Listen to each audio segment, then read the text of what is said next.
Hey all, welcome back to my channel. I hope you all are having a good day. So I'm not going to spend my time on the introduction. You can go and watch that video right there. It has information about me, this channel, etc, etc. So yeah, you can go watch that. Let's get right into today's topic. So today's topic is, what do I do in life? You've stumbled upon this video, you've clicked on this video while browsing through others. So the possibility is that you're feeling lost or you are feeling confused as to what am I doing with my life and stuff like that. So before I start, I do want to tell you that this resonates with me so much. I have been in this situation multiple times in my life, and it doesn't have to be like there's a certain age when you start feeling it. It can happen literally at any stage of your life. I remember having this feeling when I finished my college and I joined my first job. I was so lost as to, should I be doing this, is it a right decision, or should I be doing something else, should I be doing higher education and things like that. And very recently I was confused about my career as well. So these thoughts did crop up. So we've all been in this place, and since you've identified it, that's really a good first step. So kudos to you for that. And I know we all want to be like the most sorted out person in the room, but that's hardly the case. Even the ones who look the most sorted, they actually have found a solution to their problems. That's the only difference, right? So this is a great step. There's no shame admitting that you feel lost and confused. So that's a really good step. So I am going to be taking a 5-step approach which I have applied on my life, and will be sharing that with you. So yeah, let's get right into it. Alright, so the step number 1 is self-discovery. No brainer there. But yeah, first we need to figure out what is it that actually fuels us. What is it that actually makes us happy? So it's easier said than done. Obviously, I know that, we've all been there. You need to sit back, take a deep breath, and first of all, analyze and think, what is it that you are really good at? When is it the last time that you felt really accomplished and happy about doing something? So I think, and it doesn't have to be like, a monotonous activity wherein you lock yourself in a room and, you start thinking and it's a depressing environment. You don't need to do that. You can, in fact, just pause your video right now. Just take out a couple of minutes while, either you're watching TV or browsing something on Netflix, whatever. Just take out a little bit of your time from your daily routine and, think about it. It just needs to be a spark. Just think about that accomplishment that made you really happy. And, chances are that you're watching this video, you're probably like a millennial or a post-millennial. So you have all of that life experience so far. So it shouldn't be that hard, or it shouldn't be an impossible task for you to be able to think about what is it that made you really happy in all these years. So get that done first. And a pro tip here, so I'm going to be providing pro tips at each steps just based on my experiences. So the pro tip here is to just get started. As simple as that. You have to take baby steps. Like, you don't have to think so much, because this is a step wherein there's going to be a lot of uncertainty. You're going to think, I don't know if I'm really good at it. What will people think? Log kya kahenge? And you're going to be thinking, will I be able to take it further? Is it going to really benefit me in the long run? Don't think so much. You just need to get started. As I said, it's like a spark. You just need to get started with one thing that you're good at. It could be cooking, writing, dancing, singing, whatever. It could literally be anything. Like in my example, I knew it, but it just took me a little time to realize it. So that I'm good at public speaking. So here I am. I'm trying out different things which are related to public speaking, and I'll see how it goes. I don't know if it's going to be successful. So I'm just trying it out. That's the point. We just need to get started and try it out. So that's about the first step. Moving on to the second step. Alright, now the step number 2. The step number 2, now that we've figured out, what is it that we like or we want to do, step number 2 is work towards it.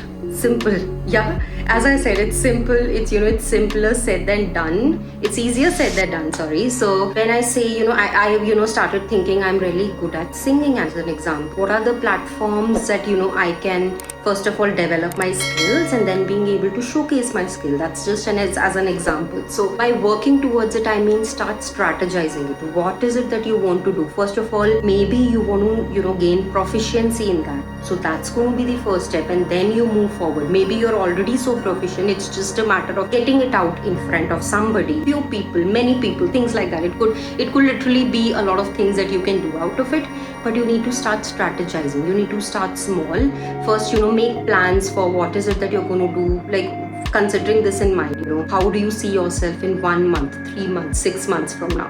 And a pro tip here, do not leave your full-time job for this. I am not in favor of that, because let's be realistic, we all need to pay our bills. We cannot survive on our passions, at least at the beginning. So don't do that, because as I said in the step 1 as well, we are all discovering ourselves. We don't know if this is something that we still want to do maybe 6 months down the line. So don't leave your full-time secure jobs if you have them now. So still, on the sides, get this passion ignited and work towards it, make plans for it. You just need to start small. That's as simple as that.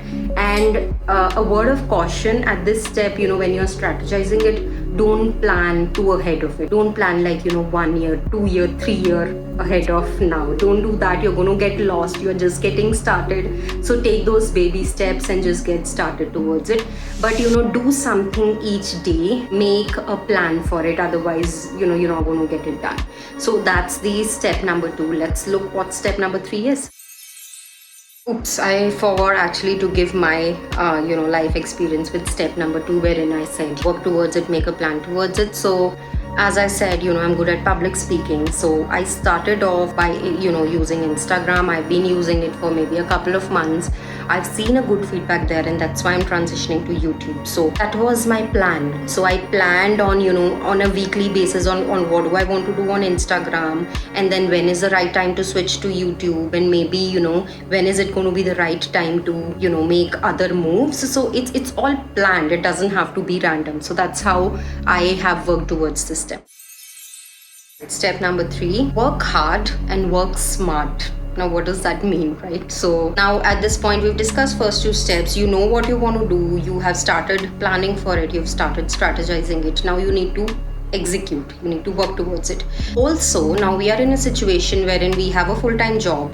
We have our personal commitments, probably family, and then we have this new passion that we want to do. So the key over here is going to be balancing out everything. As I said, we are not leaving our full-time jobs here. We need to work hard and work smart. What does that mean is that we need to maybe take out 10% or 15% of your time every day to be able to work towards this passion. Now, for example, now you have a full-time job. Maybe you are spending like 9 hours, 10 hours or whatever. You're spending on full-time job. Definitely continue doing it. Do not cut slack on it. I'm not recommending that. And then you have your personal commitments. You have your family, you have your friends, you have pets, you can have a lot of personal commitments as well. That's really good. And you don't want to, cut your time short just because of this at this point. That's the worst you could do. Not recommended again. And then you have this passion which you think you're going to be enjoying somewhere down the line, and you think this probably could be your next career as well, but you don't know that for sure. So that's why you're going to spend maybe 10 to 15% of your time every day towards it, right? So for example, I'm going to take my example again. Now I'm using YouTube, or I'm using Instagram as well. I've gotten into this content creation thingy. So what am I doing every day? So every day maybe I'm dedicating 1 hour to this, thinking about it. What I usually do is I divide my tasks into think time and execution time. So think time is when I actually think about, for example, if I have to make one Instagram reel, so I have to think what the topic is, what I'm going to write in caption, what is the audio that I'm going to, where I'm going to shoot. There's a lot of things when we are thinking about our tasks. And then actually the execution, when I'm going to actually take out my phone and record the reel, so that I'm not going to spend 1 hour sitting and making reel. What I would do it, I would spend it into 45 minutes and 15 minutes. So 45 minutes is going to be my think time. So I'm going to be thinking about what content do I make, maybe while I'm cooking, or while I'm walking or jogging, or maybe while I'm making my children sleep, because all of us are really busy. We can't take out maybe 1 or 2 hours every day, right? So maybe instead of watching casual TV or browsing Netflix and stuff like that, so I'm going to take out that time to be able to work towards my passion every day. And then the rest 15 minutes is actually I'm going to take out my phone, and my reel is going to be made in 15 minutes. But actually I've spent those 45 minutes to make those reels. So I think that's what I mean by working smart, being able to divide your time in realistic chunks based on your own work schedule. So that's how it's worked for me. Maybe there are other ways it could work for you as well, because everybody's routines are different. So definitely do that. Yeah, that's about the third step, number 3. I forgot about the pro tip at step number 3. The pro tip is getting out of your comfort zone, guys. So you need to get out of your comfort zone. It's as simple as that. Whatever you're doing at the moment, maybe you are spending like a couple of hours just scrolling through social media and reading what other people are doing. Instead of that, spend time researching. Get out of your comfort zone, because nothing good is going to come out of your comfort zone. So that's a pro tip here when you're actually going to be working hard and smarter for it. Now to step number 4. So the step number 4 is be consistent. No brainer here. So consistency is the key. We just need to get moving. I mean, no, it's not just passion. Even your full-time job or even your personal commitments, if you're not consistent towards it, if you're not consistently working towards it, you're never going to succeed. So that rule applies here as well. You need to be consistent. Even if your efforts are not paying off in the beginning, you still need to be consistent, and you need to believe in yourselves. You need to keep that head up high and keep making changes to your strategies on, maybe this didn't work, or maybe I should try this now. It's not like I've posted content for 1 month and no one is watching it, I'm just going to quit. That mindset just doesn't work. It's all about mindset. We are all changing mindsets here. We need to be consistent, because that's the key here. So the pro tip here is set realistic goals. What does that mean is you don't have to overstretch yourself. For example, when we are goal setting for 1 week or 2 weeks, we need to be able to set goals for those 1 or 2 weeks based on what's realistic based on your daily schedule. You don't have to overstress yourself. So when you're working towards it, when you're planning towards it, and when you want to make sure you are doing one small thing every week or every month, you will be consistent if you're not burning yourself out. And you need to take care of that when you're actually planning for it. So that's the pro tip here. Let's move on to step number 5.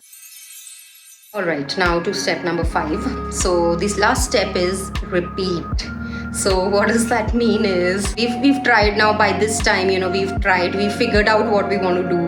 We are, making plans for it. We are working towards it, and we are consistently doing it, maybe for 1 month, 2 months, 3 months. But then maybe there, let's be realistic here. There is a huge chance that maybe what we thought is not happening, right? Again, going back to my own example of YouTube or Instagram or whatever we are doing, maybe it's not giving us the results that we expected it to be. Now, there are 2 things we can do. We either change our strategies. Maybe the way we were working, it's not working. Now we change our strategy. Let's try this out. Or another thing, maybe now we are at a state wherein we figured out, maybe I'm not so good at it. So that's when we start from step 1 again, and maybe choose a different thing that we want to do. The point here is that we need to keep repeating rather than, getting disheartened and, going back to the same cycle wherein, you're YouTubing, I am lost and I don't know what to do, right? So instead of that, you need to keep continuously working towards it. Now, a pro tip here is you have to mute the voice around you. Right? So when we are in the society, we have, everybody has a lot of opinions. We know that. We need to mute those opinions. We need to just keep going in the direction that we want to, and that's how we are going to succeed. So these are the 5 steps that I have followed for, different phases of my lives. Do let me know if you think you're stuck with any of this, or if you think this is beneficial for you. But yeah, I think that's all for now. See you all next week. Bye-bye.